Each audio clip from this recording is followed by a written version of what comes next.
خدمت اشتراک های پیج فرشید باهنگ. امروز با دستگاه لاستیک درار تیوبلس خدمت شما کلیپ گرفتیم که چجوری لاستیک تیوبلس رو عوض کنیم. اولین قدم لاستیک رو میذاریم رو دستگاه، قسمت سمت چپش رو اول آزاد میکنیم، با روغنم یه مقدار لبه ها رو چرب میکنیم که رو به راحتی بیاد بیرون. چرخونیم به سمت دیگه لاستیک. دستگاه لاستیک درار اطلس استاد فرشید باهنگ.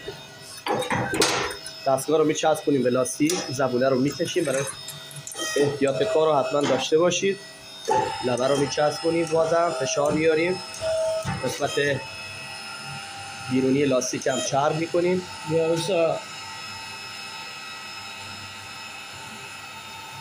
اینم از چرب کردن لاستیک. حالا بعدی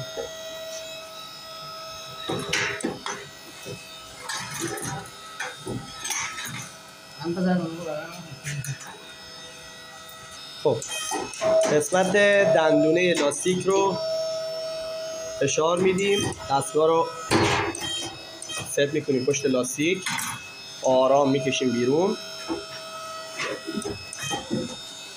الان با کالیور لاستیک درار آهسته میچرخونیم که لب لاستیک هم خراب نشه.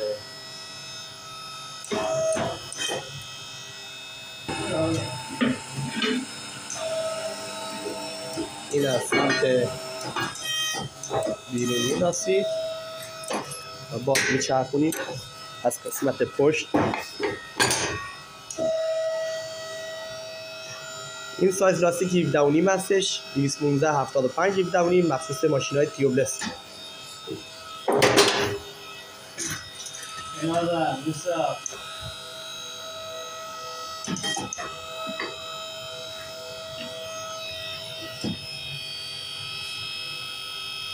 بچه ها اینجا باید خوب دقت بکنید. نگاه فشار حرکی چی دستگاهتون خراب میکنه، از بین میبره.